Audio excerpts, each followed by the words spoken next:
Hey guys, this is Nostalgia coming at you with another video. I wanted to share with you my Imperialdramon deck that I took to Project CCG's Evolution Cup.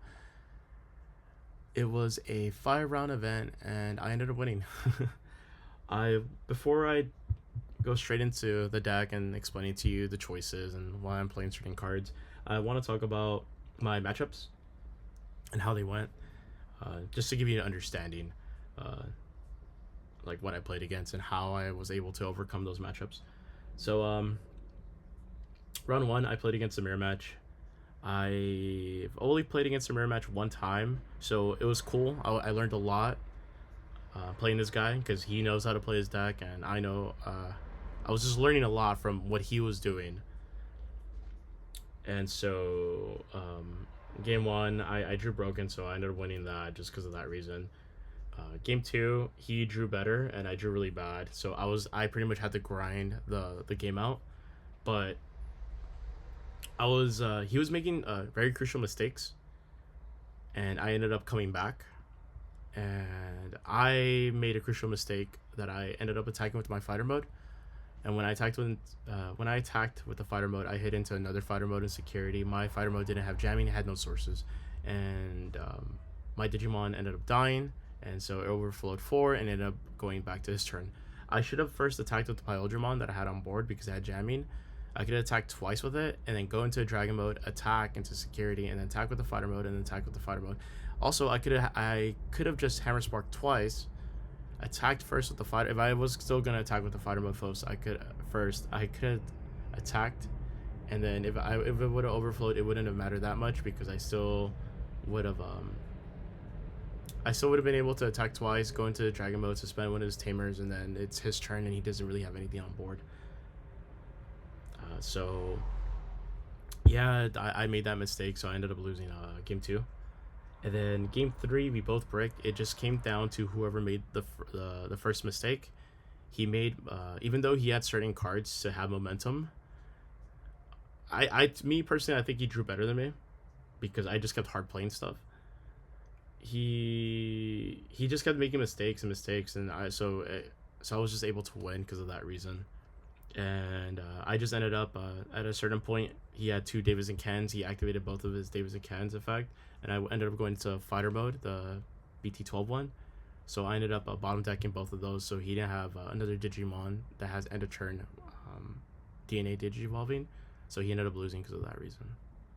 And so he just ended up picking up his cards, and he just gave me the win after that happened. Round 2, I played against Rapidmon. I used to play Rapidmon. I took it to 2 regionals, so I already knew how to play against the deck, and I already knew the weaknesses of the deck. Game 1, I ended up winning. It was a very grindy match. I almost decked out. Game 2, he won because I just bricked. I drew really bad, but I was still grinding out the match to the point where I could have won if I would have aced when he attacked with his Gargomon, but I didn't ace, and so it costed me the game. And then game 3, I ended up winning. I just, even though he was seeing things that he wanted in securities back-to-back games, it just didn't matter. I just drew really good at this point. And when you draw good with Imperial and you sequence things correctly and you're choking your opponent at 1 memory, he doesn't have like Tamers to have 3 memories in turn. I just think you just win at that point. So I ended up winning game 3. Round 3, I ended up playing against my friend and my teammate. And he was playing against blue armor. Well, he was using blue armor, I'm sorry. And yeah, he overthought a lot of the situations that he was in, and he kept forgetting that I kept searching certain things that were crucial. So game 1, he attacked when he already knew I searched into a fighter mode, so I ended up bottom decking his Magnumon X, which set him back a couple of turns. And then game 2, I had Davis and Ken. I have 2 of them on board, and I had a memory setter. He decided to Death X me because he was afraid of the ace when I didn't have it in hand. And the Death X was the right play, I would say, but I think he should have first attacked with his Magnumon X. But because he didn't do that, and he just hard played the Death X, I was capable of coming back next turn, and I ended up outing the whole board while OTKing him at the same time. So that was round 3. Round 4, I played against Blue Hybrid. I've only played against Blue Hybrid one time prior towards this event, and if I'm being honest with you, I don't know at all what the deck does or did at that time, and I was still able to beat him 2-0. I just kept suspending his Tamers with the Dragon mode, so he wasn't able to hybrid me for a game. And whenever he was bouncing something back to my hand, I made sure to either have a rookie or have the effect that I have partition, and partition came in clutch in that matchup. That was round 4, yeah. Round 5, I played against Leviathan, and that was a 2-0. The person I was playing, he's very smart. He was doing things very correctly, but I was kind of like, I wasn't really necessarily thinking about what he was capable of doing to me. I was more thinking about how to set up my plays, because how can I say it? I was thinking about like certain things he was gonna do in his turn while setting up my future turn. And so when he was outing my situation that I presented him with, I didn't really care that he outed that situation. I was more worried if he was gonna out what I did. So for example, there's like a play where I DNA'd, I did all this stuff, blah blah blah, and then I ended up I had 3 memory, and I ended up choking him, because I ended up playing another Davis and Ken. He needed to out both Davis and Kens. If he didn't out both Davis and Kens, then he was gonna lose, because I just needed one on board to pretty much go for game for next turn. And yeah, that was my matchups. Let's go straight to the deck, and I'll explain to you why I made certain card choices. We'll start with the babies, the little babies, the Tamers, the Digitamas. I play 2 Demi Vmon from BT-12. So this one is, when attacking, if you have a green Digimon, you get to draw a card. I like this one just because I like the fact that you could... I play Hydramon, so sometimes I'll suspend their Digimon, attack over it, especially if it's a Floodgate. I'll attack over it, I'll get a draw, and then I'll DNA after that. And essentially, I get to attack again, I could draw again. I used to play the jamming. I used to play 4 of the jamming and then 1 of this card. But drawing too much and going through your deck, sometimes you sometimes almost deck out, and that's scary. I don't want to worry about decking out. And there are certain matchups where you do care about DP, and where you do need your DP to be higher than your opponent's Digimon, and that's why I ended up playing 3 of this one. This is the Demi Vmon BT-16. If you have 2 or more colors, then you gain 1000 DP, and you want the DP gain against blue armor, yellow armor, and against Bugs Life, aka Tyrant Kabuteribon. Me and my friends call it Bug Life, the deck. This is the time that you want higher DP, especially against Bugs Life. You want the higher DP against that deck. And then I play 4 of the BT-12 Vmon. So on play, you may add a free Digimon or a Digimon with Imperial in its name, and a Tamer that has Davis in its name. And then its end of return inherited effect is that I could DNA Digivolve into a Digimon from my hand. So this pretty much makes your deck very consistent. And most of the time, whenever you do have the Davis and Ken, if let's say you have the Wormmon as well, you want to play out the Vmon over the Wormmon, just because sometimes you want to search your memory set of Davis, and if you play the Wormmon first, and let's say you hit the Davis Tamer, you're not going to be able to add it to hand. So I like playing always this one by the effect. And then we play the Wormmon, which does the same thing as this one. The only difference is that you get to add a Tamer with Ken in its name. That's why I was saying that I like to play this one by the Davis and Ken effect first. It essentially does the same thing. Like I said, you just get to add a Ken in its name, Tamer, to hand. That's the only difference. And then I play 4 of the not the starter deck, the promo Vmon. So your turn, you could Digivolve into a Digimon by the reduction cost of 1. If you have a Tamer, and the only way that you're able to reduce the cost if the Digimon has free in its trait. And then when attacking, you have 2 or more colors, you get to draw a card. So this is not a once per turn effect. You could always add a card to hand whenever you attack. So this is why this card's really good. You get to search your pieces a lot faster. And then I play 1 of the BT-17 Wormmon. So start a turn or on play, you could Digivolve into Digimon to free for the reduction cost of 1. And inherit effect is when attacking, suspend one of your opponent's Digimon. The inherit effect sometimes comes up, and when it does come out, sometimes it's very, very good. And then the on play and start a turn effect comes up often whenever you're missing a source color, whether it's green or blue. So we're playing 4 of the BT-12 XVmon. So this Digimon's effect is your turn. When this Digimon would DNA Digivolve into a green Digimon, gain a memory. So sometimes this Digimon will help you keep turn. And then inherit effect is that you gain jamming. And then I play 1 EX1 XVmon. Whenever you attack, your Digimon has jamming, and then your turn, if your Digimon has free or Imperialdramon in its name, your Digimon has jamming. I'm so sorry. I had to stop recording for a bit. There's a lot of noises, and it was very loud.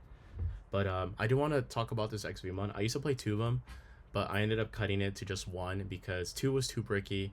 And then it's not like the old format where you could promote this up and then you'll attack and you'll get the free attack in. Because Ace Digimon do exist, this card could literally get DP minus reduced, so it'll die. It could get bottom decked. It could get popped, de-digivolved. So you can't really get that cheeky first attack in and then DNA. But that's why it's very important to understand what your opponent has in hand and just read them, so they don't have the ace. But anyways, we play the BT-12 Stingmon. This does the same thing as the BT-12 XVmon. Just the only difference is whenever this Digimon would DNA to a blue Digimon, you gain a memory. And then its inherit effect is that your Digimon has piercing your turn. So the piercing comes in clutch because most of the time you're playing the deck a little bit control based. So if your opponent has gone wide, you'll suspend all their Digimon and you'll just start slowly attacking over them, and you'll chip away at their security with the piercing. I was playing 4 at one point, but I ended up cutting it. I ended up cutting the 4th one to add another card, and it's gonna come up right now. I'm gonna show you in a bit which card I replaced with it. I play 2 Stingmon. I play 2 of the starter deck Stingmon. By the way, let's vote. Whenever Bandai asks which card they want to make alternative art, make sure to vote for this Stingmon, the starter deck one. I want the deck to be fully foiled. But so whenever you have a blue Digimon, you can unplay this Digimon for 3, and then when attacking, if your Digimon's blue, you get to draw a card. It's not a once per turn, so that's why you're capable of drawing a lot of cards whenever you go into Imperialdramon and you attack. And then the MVP of the deck, I would say, is Imperialdramon. This is the card that I ended up replacing one of the XVmons with and one of the Stingmons with. The one Digivolving, suspend one of your opponent's level 4 lower Digimon. So I like it because of that reason. You're able to attack over your opponent's floodgates, and if you're playing against a mirror match, sometimes your opponent might hard drop something, right? They'll hard play like the Stingmon, and you'll be able to promote up, not DNA, Digivolve this, suspend their Digimon, attack over the Digimon, and it just gains a lot of advantage because of that reason. And then also it's green and blue, so it counts for one of the sources that you're looking for your pilot whenever you're DNAing for your Imperialdramon. I've seen some people run the Magnamon, the starter deck Magnamon, the one that you strip 2, depending how many color your opponent has, you strip that many from the top of it. And then I've seen people play the Wormmon. I play more Vmon, so it makes this card more consistent, and it makes it more of a 2 cost than it is a 3 cost. And I only play 5 Wormmon, so I would have to rely on me seeing my Wormmons more often. So 2 Imperialdramon. After that, I play 3 Imperialdramon, the starter deck.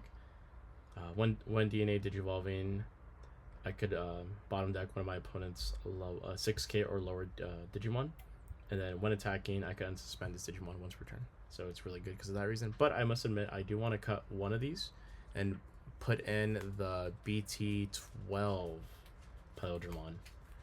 That one's effect is when DNA Digivolving, I could trash 3 sources of my opponent's Digimon, and then I think if they don't have any sources, then they're not allowed to suspend or unsuspend. I think it's something like that.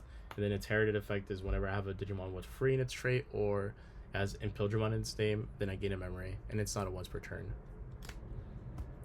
I think that's an end of attack effect as well. And then I play for the most broken card of this deck is the Imperialdramon BT-16. So when Digivolving, I could suspend my opponent's Digimon that have equal or to lower sources than my Digimon. And then its DNA Digivolving effect is none of my opponent's Digimon could unsuspend. So that effect comes in clutch against the mirror match, against Mirage Galgamon, or any Digimons that are relying to unsuspend after an attack because they can't OTK you. So it makes it more of a grindier game. And then its other effect is when attacking once per turn, suspend one of your opponent's Digimon. If you don't suspend a Digimon, unsuspend this Digimon. So sometimes you're able to attack twice with this card if you don't suspend something. And then its other effect is Partition. So Partition is pretty much is whenever your Digimon is removed from the field by an effect, you could bring out the sources under it. So it's going to be green and blue Digimon. That effect is really good. And then we play 2 Dragon Mode, BT-16. So when Digivolving, one of your opponent's Digimon or Tamers can't unsuspend until the end of their turn. By suspending one of their Digimon or Tamers, unsuspend this Digimon. So that effect is really cool because sometimes you could attack regame, or you could restand your Digimon so it doesn't get attacked over. And then all turns, when an effect plays or Digivolves into a Digimon, or your opponent, I'm so sorry. When an effect plays or Digivolves an opponent's Digimon, if you have a Tamer, this Digimon may Digivolve into Imperialdramon Dragon Mode. I mean, not Dragon Mode, Fighter Mode. So this card is pretty much your checkmate card. So when it's your turn and you attack and they try to ace you, you get the turn player's priority to bottom deck, activate one of your Digivolving effects to bottom deck, all that stuff. And then your opponent's turn, the all turns will activate after your opponent's finishes activating all their effects. But sometimes their effects will some effects will miss timing, or you could interrupt them with your all turns. You just got to know which effects are those. And I play one of the starter deck, Dragon Mode. I absolutely love this card. So its effect is you may Digivolve. When Digivolving, you may play one level 4 blue or green Digimon from this Digimon evolution source. So pretty much, you could bring out like the rookie. Let's say you're missing pieces. You could bring out the rookies to search, or you wanna go into more of an aggressive. You could go and you have a Imperialdramon. You could bring out 2 of the level 4s, gain back 2 memory, attack, and then you could go into this Dragon Mode, and then boom, you're kind of in a checkmate situation, and you have 2 Digimon on board. This card just lets you play aggressive. I used to play 3 of this, and I felt like this card was too clunky. 2 is like the perfect number because I do play the BT-12 fighter mode, so you're always capable of adding this card back into hand, or you're capable of adding this card back to hand. And then we play 2 of the Dragon Mode. These are the chase card. I'm so sorry, not the Dragon Mode. 2 of the Imperialdramon fighter mode ace. So this card's effect is, you could hardly read it. It says return one of your opponent's Digimon with many or lower sources from this Digimon to the bottom of the deck, and then end of the attack if you have an Imperialdramon with Dragon Mode in the same, and your opponent has a suspended Digimon, you can bottom deck that Digimon. So that's the effect of this one. And then it has Overflow, so if your opponent gets rid of this Digimon, it has Overflow, I think 4, right? If I'm correct, yeah, Overflow 4. And then I like this card. I've seen some people play 3 of this. I prefer to play 2 of this and then 1 of this, which is the BT-12 fighter mode. So the effect of fighter mode is suspend all your opponent's Digimon with no Digivolution sources, then return one of your opponent's suspended Digimon to hand. By returning one of your Dragon modes from this Digivolve's Digivolution sources, return all of their suspended Digimon to the bottom of the deck. So it's kind of like a mini Gaia Force, and it stays on board, so it's kind of, it puts pressure on your opponent. Then all turns, this Digimon gains 1000 DP for each color it has. While this Digimon has 2 or more colors, this Digimon gains security, attack +1, and blocker. So you essentially gain a blocker as well. So this is the one I play. And then we play 1 Paladin mode. I'm gonna be honest with you, this card never came up. I never Digivolved into this card. This card definitely killed things whenever it came out in security. When people attacked and didn't have a jamming or whatever, boom, this card said, you're done. So on play when Digivolving, trash all Digivolution sources of your opponent's Digimon, then return all those cards of yours or your opponent's trash to the bottom of the deck. If this card returns a level 7 white card, gain 3 memory. So that's really good. And then when attacking, by returning one of your opponent's Digimon with no Digivolution source to the bottom of the deck, unsuspend this Digimon. I just play 1. I play 1 HPD. So hidden potential is the next time one of your green Digimon would Digivolve this turn, you may suspend one of your Digimon to reduce the memory cost by 5. So that's really good. I only play 1. I'm playing 2 Hammer Spark, but I do want to try the new option card, so I will replace the Hammer Spark. So far, the Hammer Sparks have came in clutch. So Hammer Spark's effect is you'll gain a memory. The security effect is you'll gain 2 memory whenever they head into insecurity. Then I play this card. I feel this card is essentially you have to play it as long as people are playing Yellow Vaccine and people are playing Blue Armor. Also, it's good because it just gives you a Digimon with blocker. So the effect of this card is, so the card's name is called the Invincible Dragon Insect Fusion. You may play 1 XVmon or Stingmon from your hand. Then 2 of your Digimon may DNA Digivolve into a Digimon in your hand until the end of turn. This Digimon effect DNA oh, so sorry. The Digimon this effect DNA Digivolve to can't be deleted by battle and gains blocker. So it's really good because of that effect. And the security effect is you may play 1 Vmon or Warmon from your hand or trash without playing the play cost, and then you add this card to hand. So it's really good because of that reason. Then I play 1 Gigadeath. So Gigadeath's effect is suspend one of your opponent's Digimon. Then you may place up to 10 of your opponent's suspended Digimon at the bottom of your opponent's deck in any order. And then its heritage effect is I suspend 1 Digimon and then bottom deck the Digimon. Play 2 Davis. This is the BT-3. This card's still really strong.